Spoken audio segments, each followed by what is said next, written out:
Hello friends, skill training YouTube channel में आपकी स्वागत है। मैं आपका दोस्त वशिष्ठ हाजरा। दोस्तों, अभी हम लोग हीट ट्रीटमेंट चैप्टर की एमसीक्यू सीरीज़ में हैं।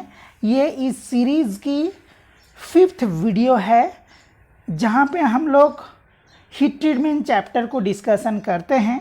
आप अगर आईटीआई की ट्रेनिंग्स है, सीआईटीएस की ट्रेनिंग्स है, या आप आईटीआई सीआईटीएस के बाद किसी कम्पिटिटिव एग्ज़ाम्स की तैयारियां कर रहे हैं, तो ये वीडियो आपके लिए बहुत उपयोगी है।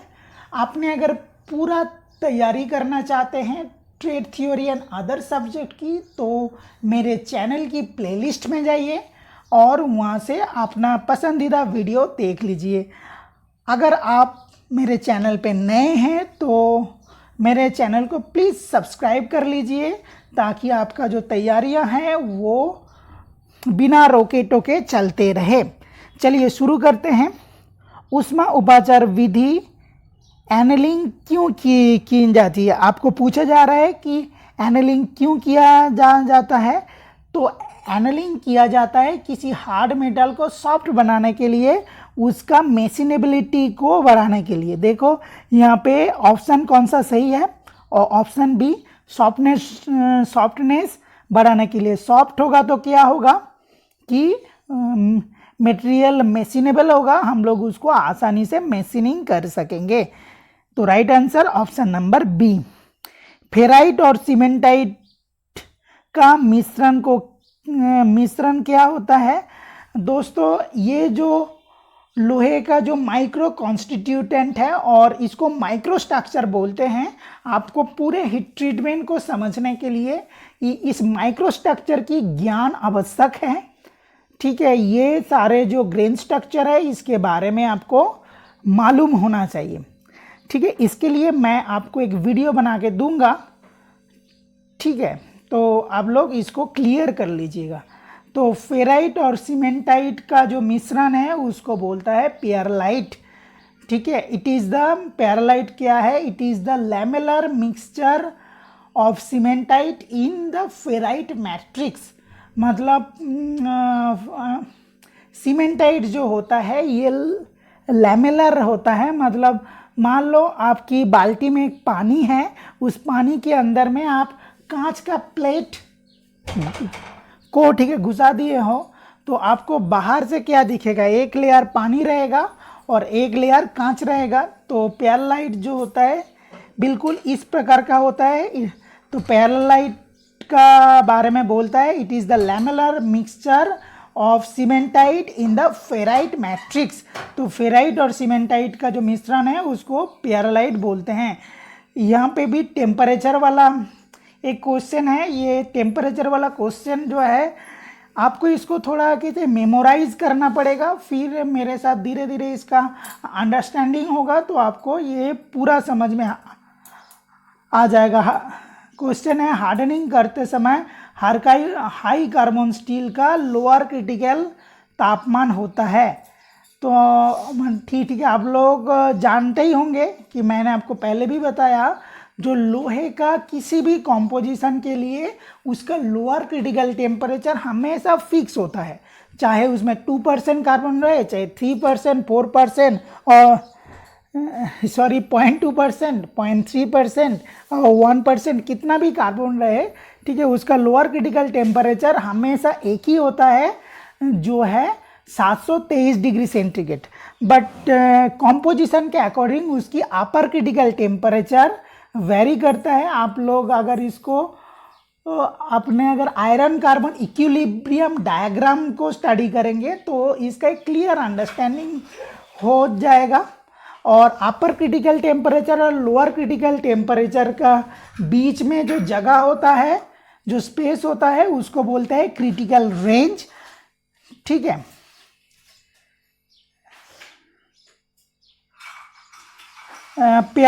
नेक्स्ट क्वेश्चन, पेरालाइट में सीमेंटाइट की मात्रा होती है। तो पेरालाइट में सीमेंटाइट की मात्रा होता है 13%। ठीक है, हमने पहले भी देखा कि पेरालाइट क्या होता है, ये फेराइट और सीमेंटाइट की मिक्सचर है। ठीक है, तो फेराइट और सीमेंटाइट की मिक्सचर में सीमेंटाइट की मात्रा होता है 13%। दोस्तों ये जो MCQs आप कर रहे हो, ठीक है, इसको आप अच्छे से पढ़िए। ये जो स्टडी है ये थ्योरी से कोई कम नहीं है। ये सारे क्वेश्चन करते करते आप देखेंगे कि आपका हीट ट्रीटमेंट चैप्टर को जो आप इतने दिन डरते रहते थे, एक बहुत अच्छा अंडरस्टैंडिंग हो गया ये सारे क्वेश्चन करते करते। तो ठीक है, यूं ही आपकी पूरी चैप्टर ठीक है कैसे आपकी दिमाग में बैठ जाएगा आपको मैंने पता भी नहीं चलेगा। निम्न में से हीट ट्रीटमेंट की उद्देश्य है।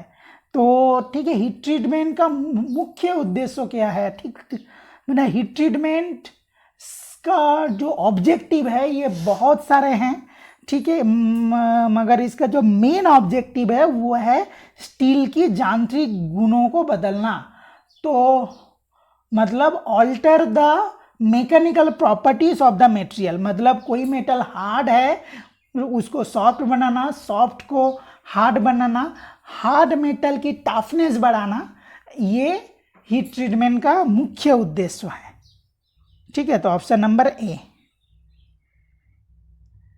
निम्न में क्विंचिंग माध्यम का उचित बढ़ता क्रम कौन सा है?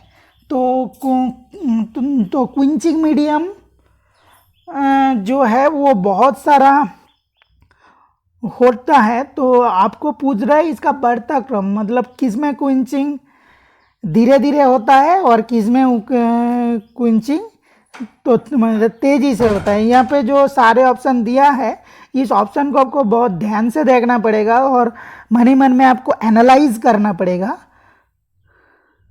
जैसे ऑप्शन नंबर बी सही है, पहले फोर्स्ड एयर, उसके बाद तेल, उसके बाद ब्राइन सॉल्यूशन। आप अगर तेजी से हवा का ब्लास्ट मेटल के अंदर देंगे तो मेटल कम धीरे धीरे ठंडा होगा, तेल में उससे जल्दी ठंडा होगा, ब्राइन सॉल्यूशन में उससे भी जल्दी। ब्राइन सॉल्यूशन क्या होता है?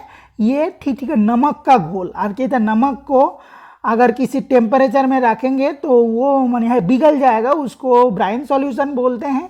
और एक तो कभी कभी हम लोग नमक के साथ पानी मिला के भी ब्राइन सॉल्यूशन बनाते हैं। यहाँ पे कहते नमक बोले तो ना सोडियम क्लोराइड भी कभी कभी इस्तेमाल होता है, और सोडियम क्लोराइड के साथ के अलावा कभी कभी मैग्नीशियम क्लोराइड भी इस्तेमाल होता है। स्टील की अपर क्रिटिकल तापमान पर गर्म करने के बाद स्ट्रक्चर में जो आंतरिक परिवर्तन होता है उसको कहलाता है। देखो इसका जिक्र मैंने पिछले वीडियो में भी सुने हैं। देखो आपको पूरे नॉलेज के लिए ये हीट ट्रीटमेंट सीरीज़ का जितने सारे वीडियो है उसको देखना जरूरी है। आप अगर देखेंगे तो आपको एक क्लियर अंडरस्टैंडिंग हो जाएगा हीट ट्रीटमेंट के बारे में। स्टील की अपर क्रिटिकल तापमान पर गर्म करने के बाद स्ट्रक्चर में जो आंतरिक परिवर्तन होता है उसको ऑस्टेनाइट कहलाते हैं। ठीक है, लोअर क्रिटिकल टेम्परेचर से, लोअर क्रिटिकल टेम्परेचर का डेफिनेशन क्या है? जहाँ पे मटेरियल का माइक्रोस्ट्रक्चर बदलना शुरू होता है। और अपर क्रिटिकल टेम्परेचर का डेफिनेशन क्या है? जहाँ पे मेटल पूरी तरह से बदल के एक नया माइक्रोस्ट्रक्चर में बदल जाता है, उसको बोलता है अपर क्रिटिकल टेम्परेचर। अपर क्रिटिकल टेम्परेचर के ऊपर और चेंज होने के कुछ बचता नहीं है। तो अपर क्रिटिकल टेम्परेचर में सारे के ऊपर सारे मटेरियल जो है वो सारे कंपोजिशन वाला जो मटेरियल है वो सारे के सारे ऑस्टेनाइट में बदल जाता है। ठीक है, और लोअर क्रिटिकल टेम्परेचर में ऑस्टेनाइट बनना शुरू होता है। ठीक है, तो यहाँ पे आंसर हो जाएगा ऑस्टेनाइट। की स्ट्रक्चर पर स्टील नॉन मैग्नेटिक होता है? ये इस टाइप का क्वेश्चन पहले भी एक था, वो है ऑस्टेनाइट। ठीक है, क्योंकि ऑस्टेनाइट मिलता ही है लोअर क्रिटिकल टेम्परेचर के ऊपर से लेके अपर क्रिटिकल टेम्परेचर के ऊपर पूरा ऑस्टेनाइट ही मिलता है। लोअर क्रिटिकल टेम्परेचर के ऊपर थोड़ा थोड़ा ऑस्टेनाइट बनता है। और जो ये जो 723 डिग्री लोअर क्रिटिकल टेम्परेचर है तो ये मेटल का क्यूरी टेम्परेचर से ऊपर है। कि क्यूरी टेम्परेचर किसको बोलते हैं? जहाँ पे जिस टेम्परेचर में मेटल का मैग्नेटिक प्रॉपर्टी पूरा ख़त्म हो जाता है, जहाँ मतलब जहाँ पे क्यूरी टेम्परेचर के ऊपर चला गया तो वहाँ पे तो उसका मैग्नेटिक प्रॉपर्टी रहेगा ही नहीं। तो ऑस्टेनाइट में मेटल की मैग्नेटिक प्रॉपर्टी रहने का कोई सवाल ही पैदा नहीं होता है। नेक्स्ट क्वेश्चन है, ऑस्टेनाइट स्ट्रक्चर वाली स्टील को तुरंत ठंडा कर दिया जाए तो उसको क्या कहलाता है? दोस्तों, उसको मार्टेनसाइट कहलाता है। और ये जो स्ट्रक्चर है, ये स्ट्रक्चर के बारे में क्लियर अंडरस्टैंडिंग आपकी होने चाहिए अगर आप हीट ट्रीटमेंट चैप्टर को समझना चाहते हो तो। ठीक है, तो किसी भी मेटल को हार्डनिंग करना माना सारे के सारे स्ट्रक्चर को मार्टेनसाइट में बदल देना। हार्डनिंग माना मतलब मार्टेनसाइट प्रिपरेशन। तो ठीक ऑस्टेनाइट को तुरंत ठंडा करेंगे तो वो मार्टेनसाइट बनेगा। अगर ऑस्टेनाइट को धीरे धीरे ठंडा करेंगे तो वो माने पैरालाइट बनेगा। फेराइट और माने पैरालाइट बनेगा। ठीक है, आपकी जो एनालिंग हीट ट्रीटमेंट में फाइन पैरालाइट बनता है और नॉर्मलाइजिंग में कोर्स पैरालाइट बनता है। बहुत धीरे धीरे ठंडा करेंगे तो फाइन पैरालाइट बनेंगे, मतलब बहुत धीरे धीरे मतलब उसको फार्नेस के अंदर। अगर उसको खुली हवा में ठंडा करेंगे तो वो नॉर्मलाइजिंग होगा, माना कि कोर्स पैरालाइट बन रहा है। अगर उसको तेज़ी से ठंडा करेंगे तो मार्टेनसाइट बनेगा। आई थिंक आपका क्लियर हो गया होगा। ठीक है, हाँ। नेक्स्ट क्वेश्चन है, हाई स्पीड स्टील के टूल को हार्डनिंग करने के लिए निम्नलिखित में कौन सा क्विंचिंग मीडियम की प्रयोग किया जाता है? तो हाई स्पीड टूल स्टील का हार्डनिंग करने के लिए तेल का इस्तेमाल किया जाता है। ठीक है, ये एक साइंस बाद में है, ये एक आर्ट है। आप लोग अगर का प्रैक्टिकल तो एक्सपीरियंस हो जाएगा। आप किसी कंपनी में अगर काम करते हैं, आपको हार्डनिंग के जहाँ पे हार्डनिंग और हीट ट्रीटमेंट होता है तो आपको ये सारा चीज़ बिल्कुल आसानी से क्लियर हो जाता है। नेक्स्ट क्वेश्चन है, मार्टेनसाइट स्ट्रक्चर वाली स्टील को लोअर क्रिटिकल तापमान से कम तापमान पर दोबारा गर्म करके ठंडा किया जाता है तो उसमें बनता है ट्रूस्टाइट। जो टेम्पर्ड मार्टेनसाइट है, टेम्पर्ड मार्टेनसाइट का ही एक नाम है ट्रूस्टाइट। ठीक है, जो मतलब आपको सीधा सीधा पूछ रहे हैं कि टेम्परिंग में कौन सा स्ट्रक्चर बनता है? टेम्परिंग में आपकी ट्रूस्टाइट बनता है, तो ऑप्शन नंबर बी।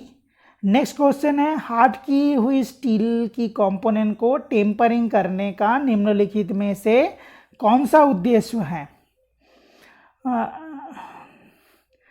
टेम्परिंग करने का उद्देश्य क्या है? टफनेस बढ़ाना। ठीक है, यहाँ पे और एक तो उद्देश्य है ब्रिटलनेस को घटाना। तो ब्रिटलनेस को घटाना तो ऑप्शन में है नहीं, तो आपका यहाँ पे आंसर हो जाएगा टफनेस को बढ़ाना। नेक्स्ट क्वेश्चन है, निम्न में से कौन सा स्ट्रक्चर टेम्पर्ड स्टील के रूप में पाया जाता है? तो टेम्पर्ड स्टील के रूप में पाया जाता है सॉर्वाइट। ठीक है, ओके। तो ठीक है, इसका बाकी जो सवाल बचा हुआ है हम लोग नेक्स्ट क्वेश्चन में करेंगे, मतलब नेक्स्ट वीडियो में करेंगे। तब तक के लिए अलविदा, खुश रहिए।